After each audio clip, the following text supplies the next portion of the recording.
What up, everybody? It's Cassie, your short hooper, and here I'm talking about Unrivaled 1v1 tournament day 2.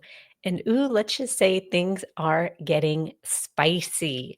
Also, I love that our first round is Ka versus Allisha, and they both right up top said this is about the money. This is all about the money.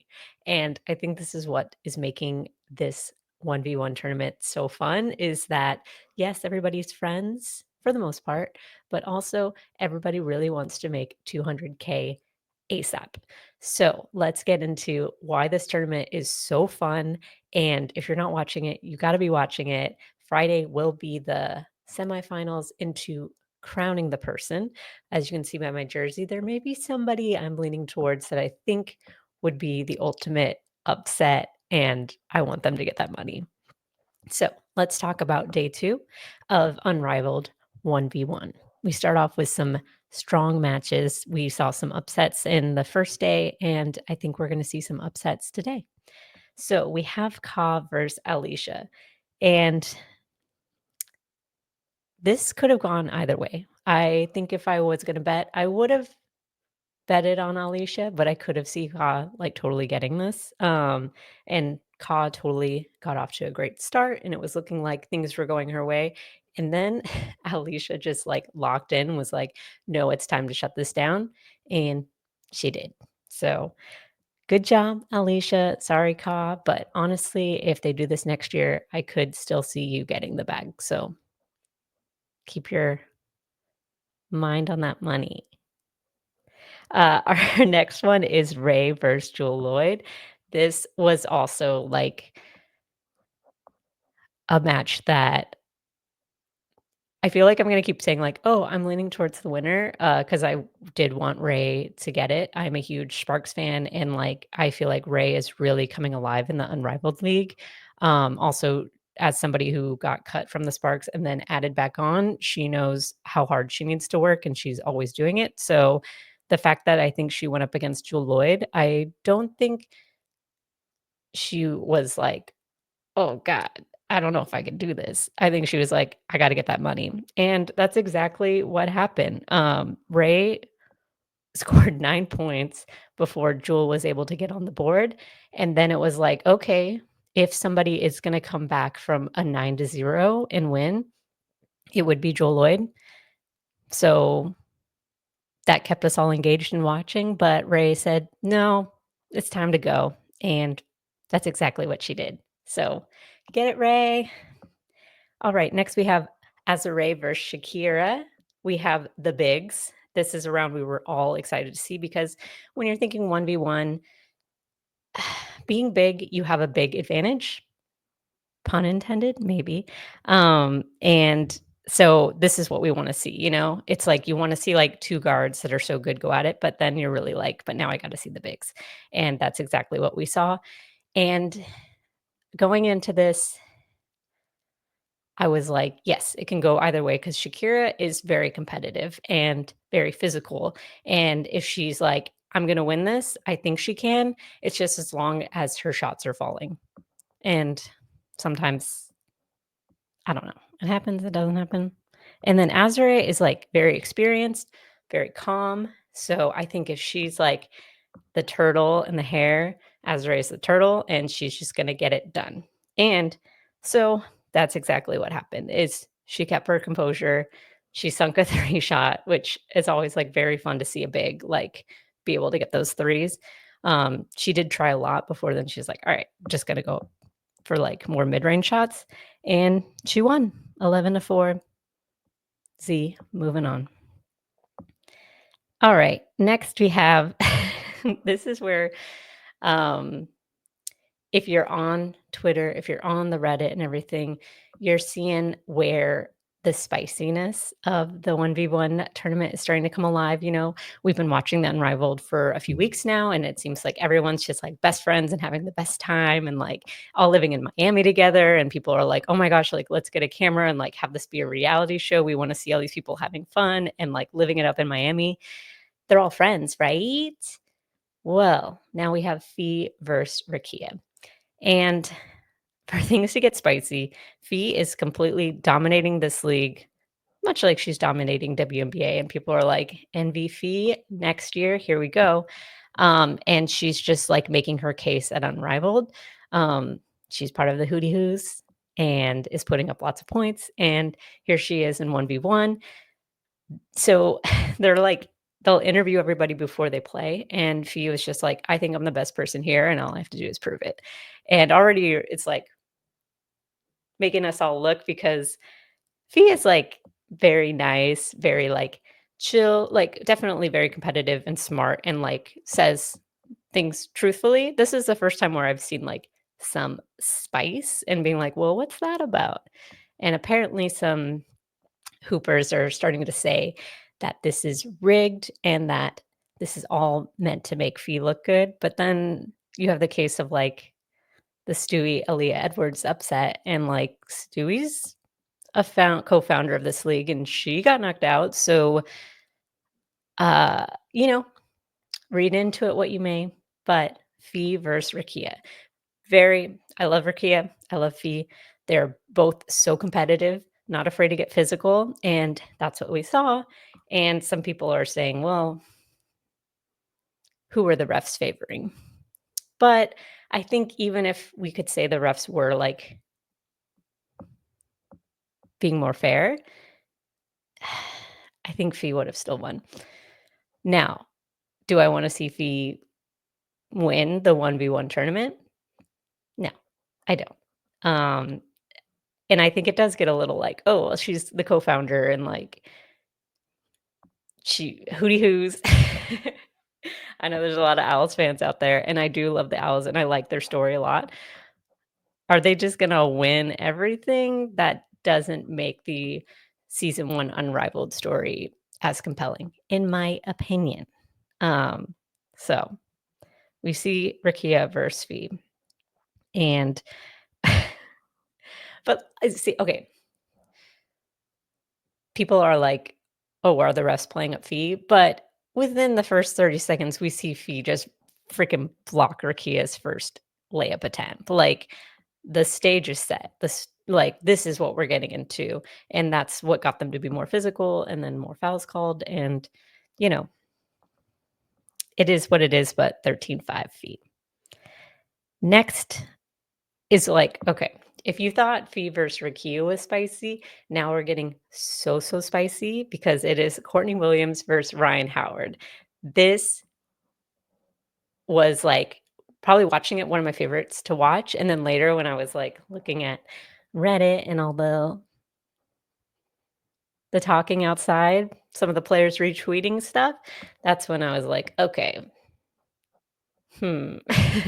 But let's get into it. So, again, they do the interview up top and you know, uh, the person was already like, "Hey, Ryan, Courtney likes to talk. Are you gonna let that get to you?" And Ryan's like, "She can talk all she wants. Like, I'm ready to play ball."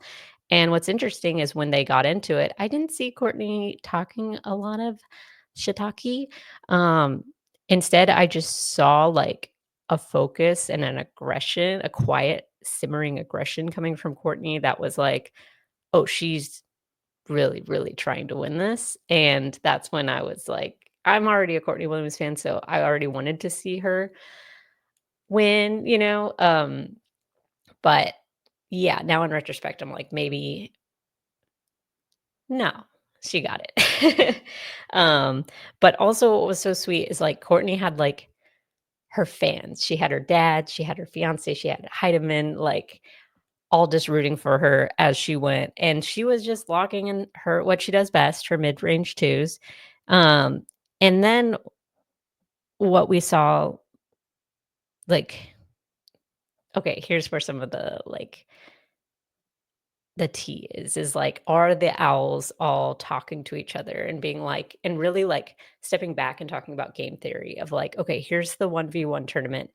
If I'm playing somebody and they break past me for a layup and they're gonna get it, I should just, like, foul them before they even get the shot up, because if the shot doesn't go up, they have to reset and take the ball back to half court and take it in, so you have a better advantage um, of stopping the ball and getting the ball back when you know, like, an easy layup is, like, they're gonna score points. So, what we saw was there were instances where Rhyne was, like, breaking past Courtney and about to do a layup, and then Courtney would literally, like, grab Ryan Howard's hand, like, the sweetest fouls. No, not always so sweet. But anyways, that would cause Ryan to have to take the ball out, and that worked out in Courtney's favor. We saw that with Sky, we saw that with Fee, we saw it with a lot of hootie hoos. So, it just makes you wonder, like, hmm.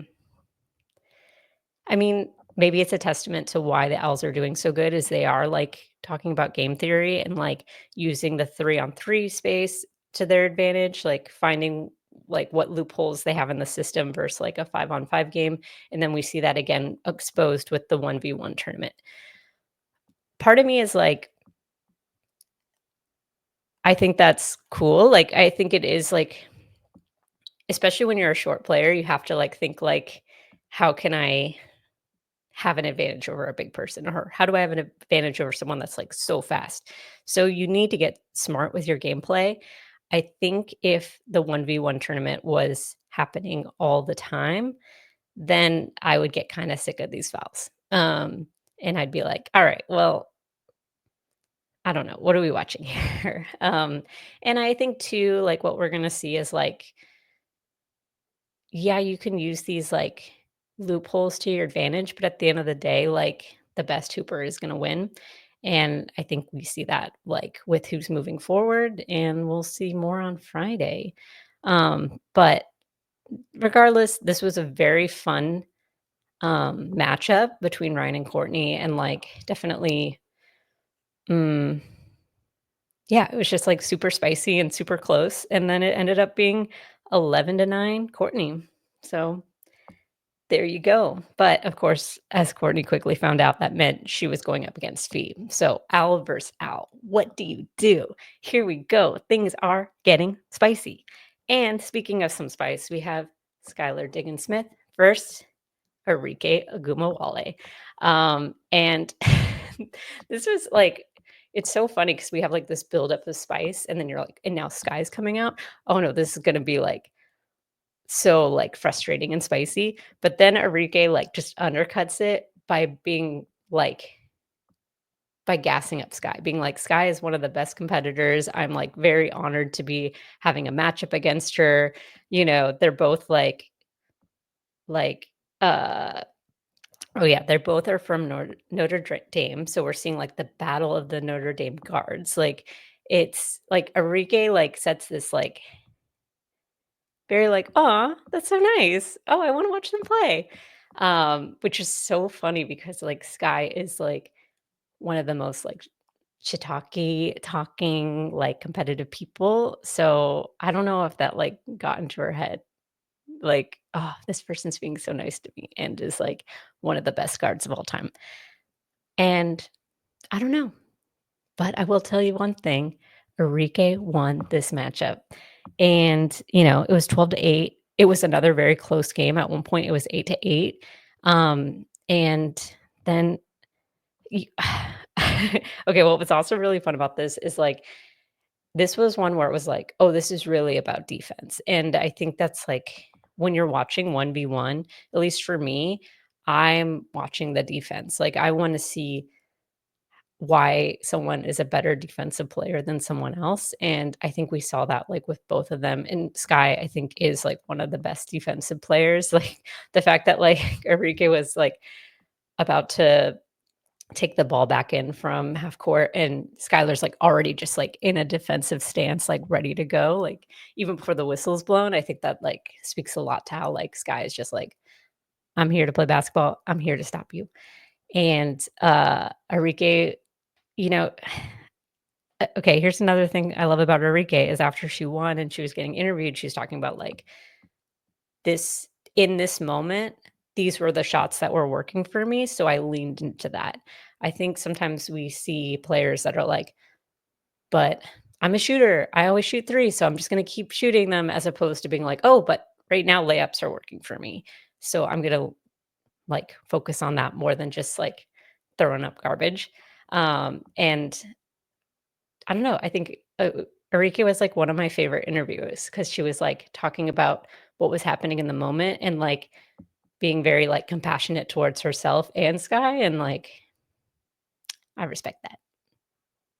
Okay, we were talking about a great defensive matchup.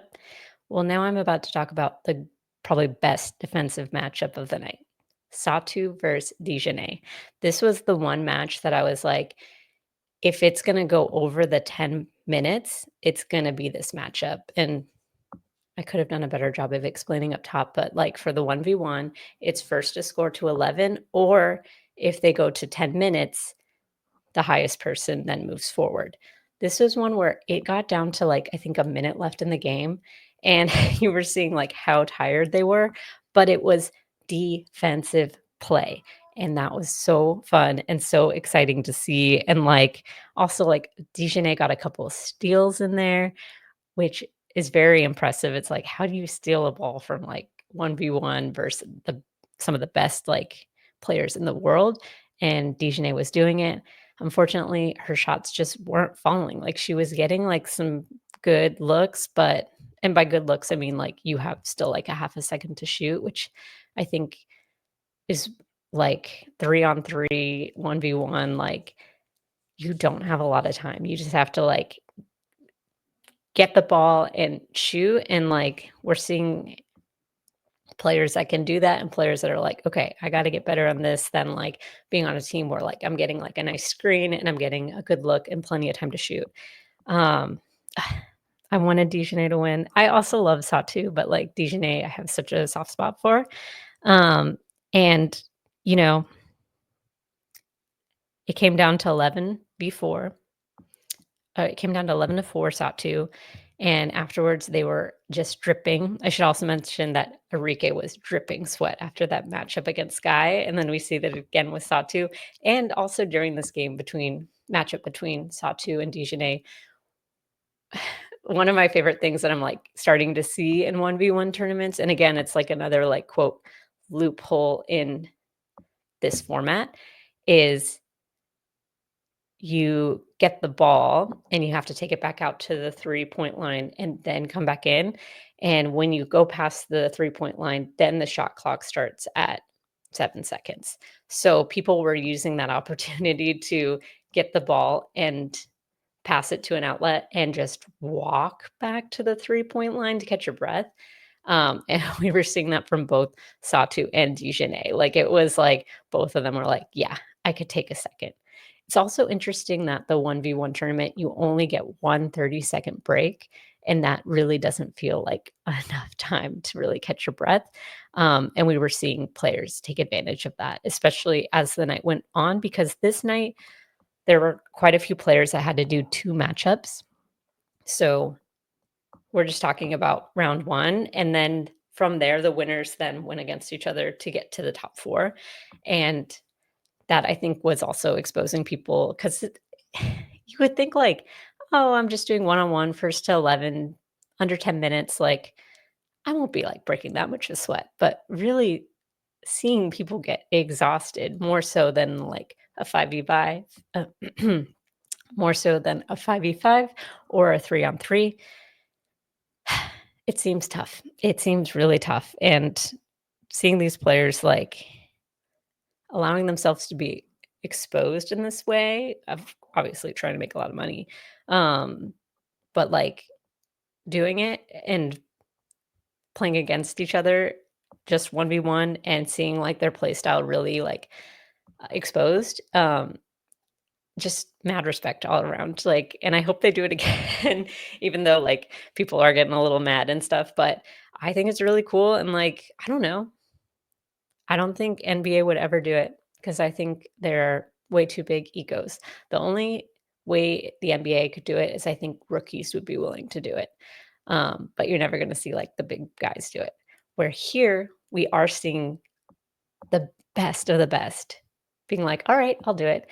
And, we could get into it, but a lot of people did drop out or say no, but who knows? Alright, so 11-4, Satou moves on. Now we are in the quarterfinals.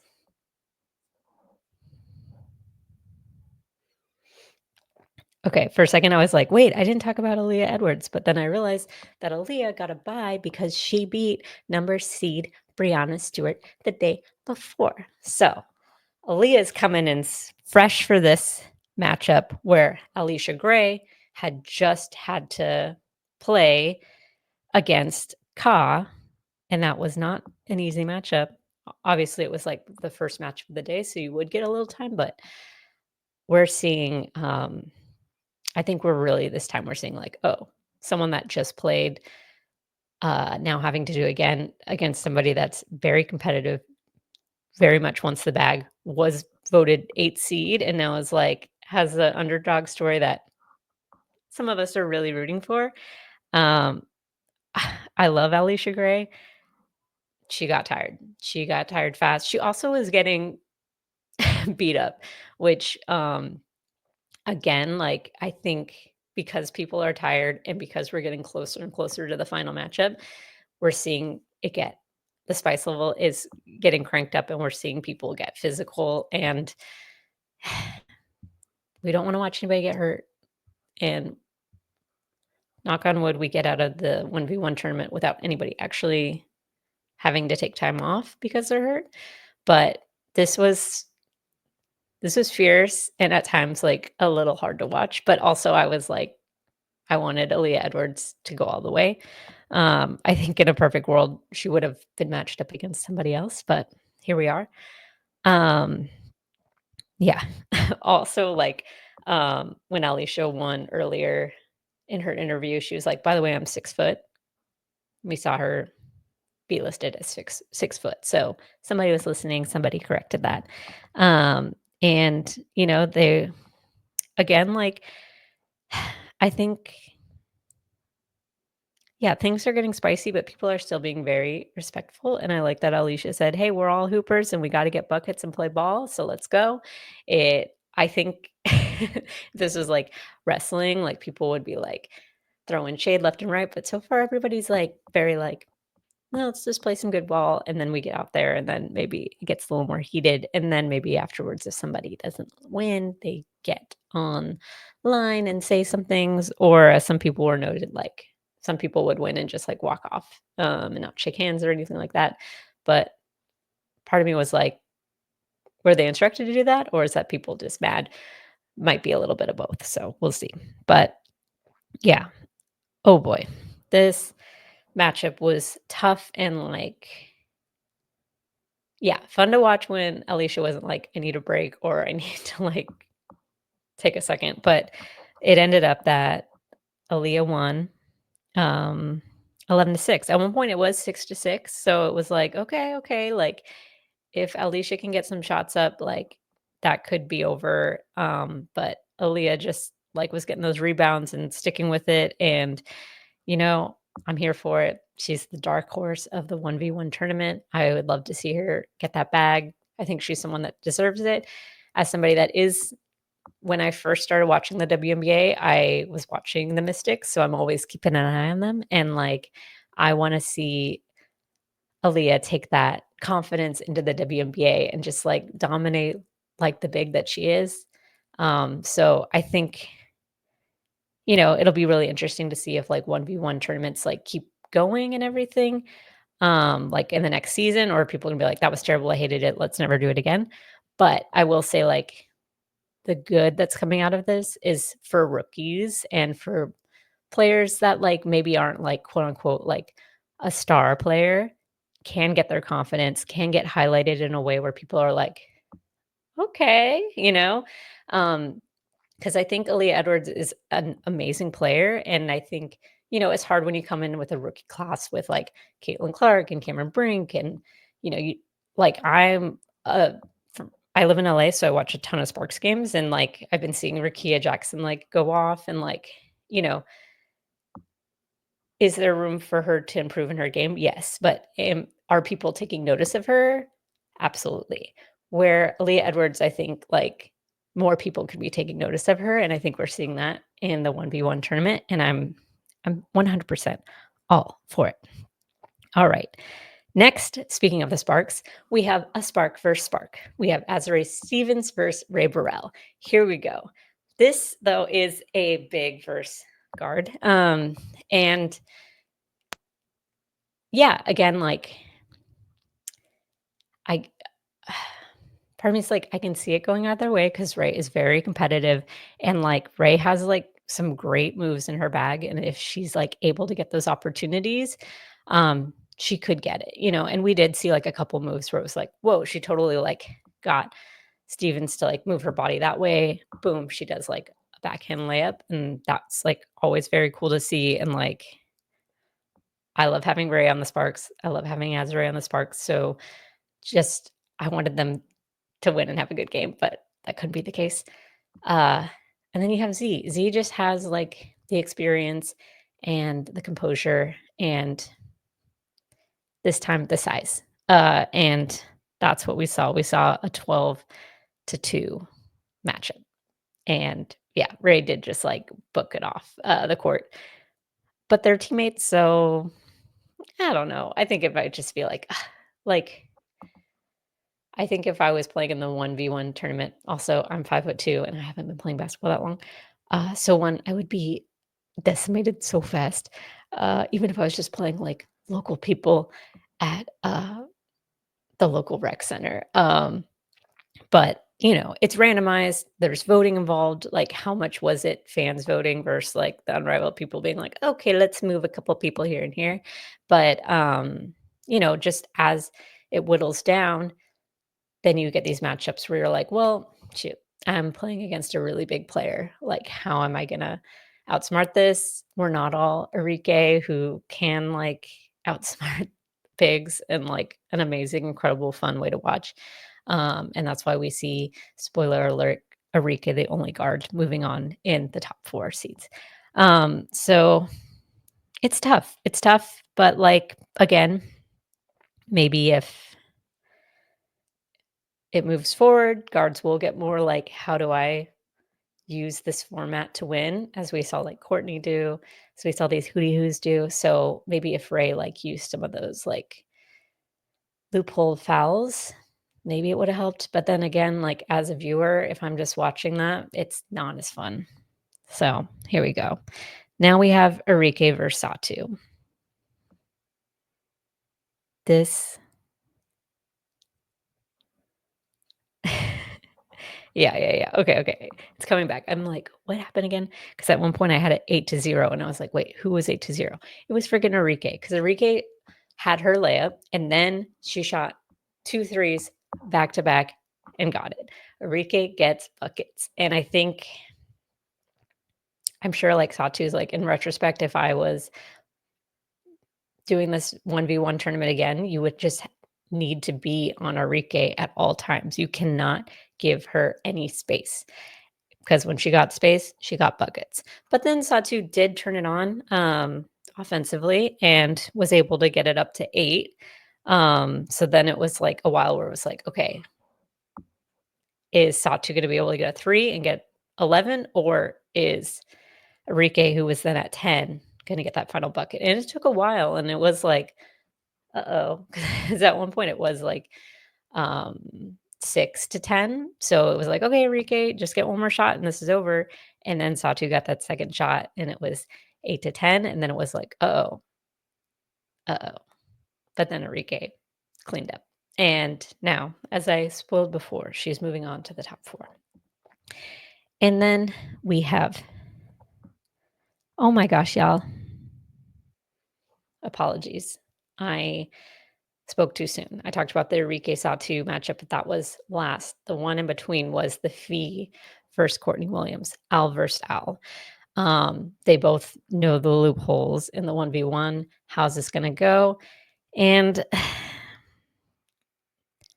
maybe it was like people were tired or something, but I think I wanted this to be more of a boxing match than it was. But yeah, it ended up 12-4 Fee.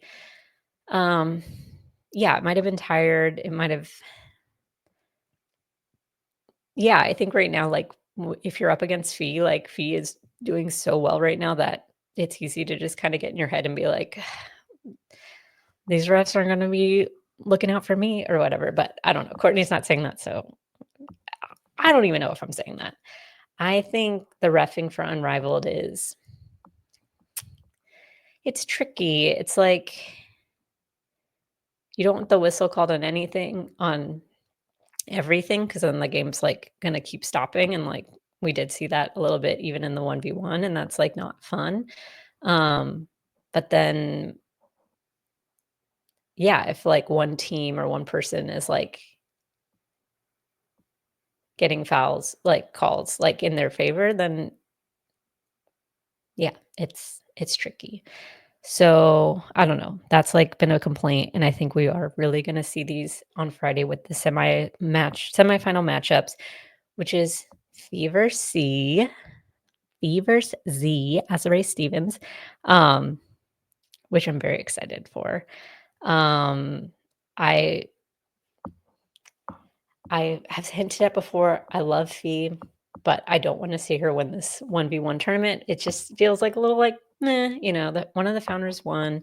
Um, Hootie Hoos are doing great.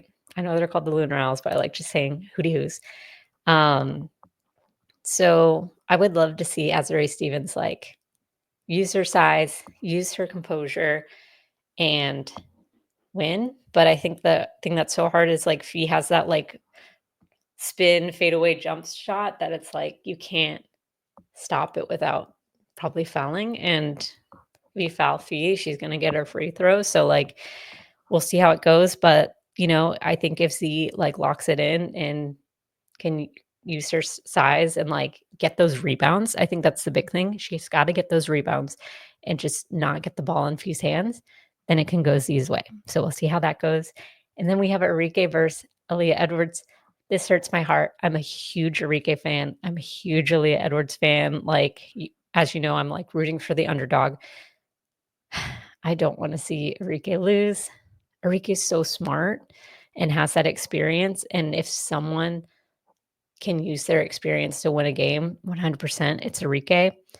Um, so we'll see how it goes, but who knows? It could be big versus big, Z versus Aaliyah at the end. It could be Fee versus Arike at the end, which would just be like battle of experience. So needless to say, it's been very exciting. It's kind of a bummer that we have to wait like today's Wednesday, so 2 more days until we find out who wins. Also, like, I'm very excited to get back into the actual 3-on-3 Unrivaled series. I'm hoping that the Laces are healthy. I mean, ideally, all of them healthy and, like, able to play and, like oh boy, I could just talk on I needed to do another video of just, like, how the Unrivaled 3-on-3 season is going, because yeah, I love the Laces, but these injuries are really hurting, but we're seeing, like, some momentum by the other teams that are not the Owls, and then we just see the Owls, like, dancing around and doing circles on everybody, uh, which has been fun. I do like the Owls. I just I need an upset. I need an upset, so we'll see how that plays out starting next Tuesday. Thanks for watching. I'm gonna keep doing more of these and, we're just getting started, so appreciate your patience as I figure out what I'm doing, and love you so much. Bye.